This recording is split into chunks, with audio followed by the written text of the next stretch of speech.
All right, we are on Learning Objective 1.3. So if you are paying attention to these up there in this learning objective, there's going to be some IFRS that is sprinkled in here, and it will actually, for a couple of slides, say Learning Objective 111. So if you're following that, don't panic. It's better for those to be sprinkled out in between where we're talking about right now. Okay, so we've talked about GAP. We've already discussed it a little bit, but it is a lot bigger than just those what we thought we had in principles 1 and 2. Okay, it's very broad, very specific. Okay, FASB is the highest authority of GAP.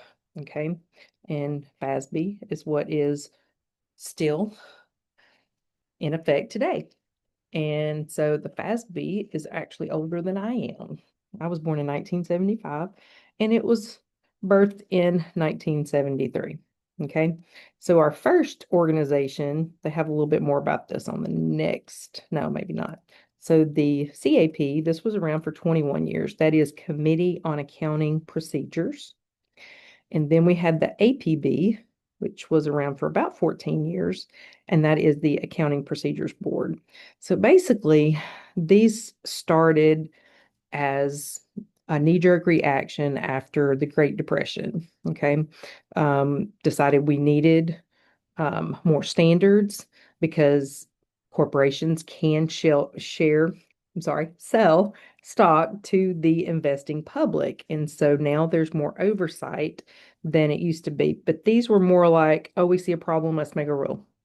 Here's a problem, let's make a rule. Here's another problem, let's make a rule. So that's basically what these two did. Okay, when the FASB was started, obviously, they took everything into consideration, moved all of that over.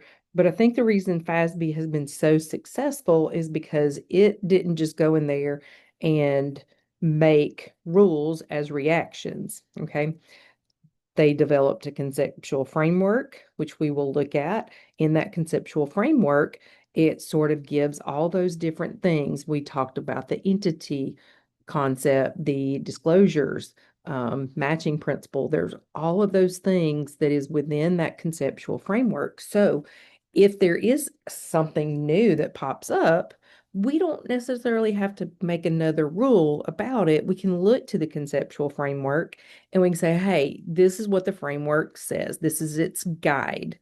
So how is that going to fit into that? And so sometimes we just don't need another rule or law because we do have that framework. And I do believe that's why FASB has been around so long. It's been around 52 years and it is still here today.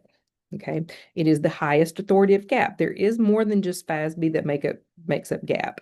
I did a paper in graduate school on all the different organizations that made up GAP. I can't remember all of them for sure, but there's a lot. But FASB is the highest authority. Okay. So just to get a historical perspective on things, the SEC was created in 1929, and that was to restore investor confidence after the stock market crash of 1929. Okay. Then on 1933 Securities Act, it applies to the initial offerings of securities of stocks and bonds. Okay. And then here comes 1934 Securities Exchange Act. Okay. This applies to the secondary market transactions, mandates reporting requirements for companies whose securities are publicly traded. Okay. So corporations have a lot of government oversight. You don't see near as much government oversight in a sole proprietorship because really the only government oversight that's going to be happen in a sole proprietorship is the IRS. Did you pay your taxes? Okay. But corporations sell stock to the general public, so they have a lot more government regulations that they have to jump through. Okay. Um, Here is that little bit of extra from the Committee on Accounting Procedure. It was the first private standard setting body. And they issued 51 accounting research bulletins, some which are still in effect today. Because, like I said, when the FASB was started, they took everything they had. They didn't just throw everything out and say, oh, we're going to start over from scratch. They took everything they had, then they codified it, and they have it a lot more easily to find now. Okay. APB, they issued 31 accounting principles board opinions, various interpretations, and 4 statements. And that was replaced by the FASB in 1973. Okay. There is 7 full-time members that serve on the Financial Accounting uh, Standards Board. Is supported by the Financial Accounting Foundation. We have in 1984, not me, but they established the Emerging Issues Task Force, EITF, that was created in 1984. So it will identify financial reporting issues, attempts to resolve them without involving FASB. Primarily addresses implementation issues, speeding up a standard setting process. EITF rulings are ratified by the FASB and are considered part of GAAP. Okay. On the other side of FASB, we have GASB, Governmental Accounting Standards Board. You're going to have a whole class over governmental accounting standards. So look out for that. It will be like spring of 27. All right. So quick question here. Accounting standards in the US are currently set by the FASB. Okay. Codification. So with the FASB, the accounting standards were codified. They put it into a code where it's a lot easily accessible. Okay.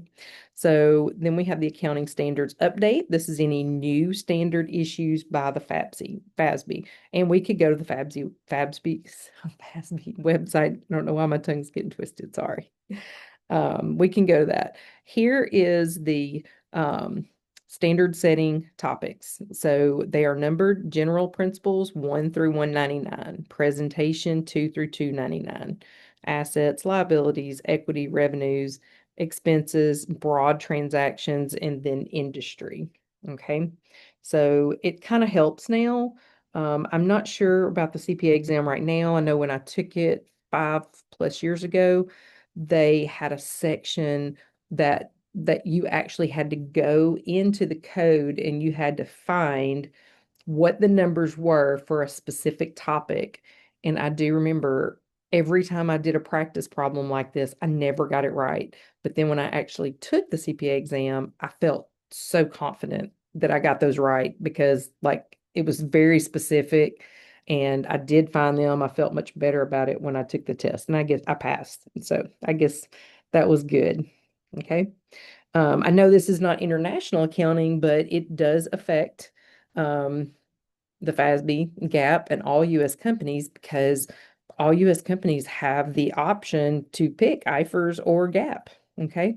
So there's a lot of US based companies who are picking IFRS over GAAP because they have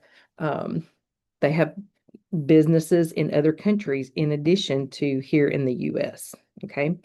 So 1973, they introduced the International Accounting Standards Committee, and then in 2001 they had the International Accounting Standards Board, which is still till today. And the IASB has they have their standards are IFRS. You'll hear me call it IFRS, International Financial Reporting Standards. We actually here at CBC have an International Accounting and Law class. It's actually offered spring of 25, spring of 26, so then it'd be spring of 28 next. It's not a requirement for accounting majors, but I try to get y'all in that class because it counts as another upper level accounting class for you to take the CPA exam. So, and it's just good to have,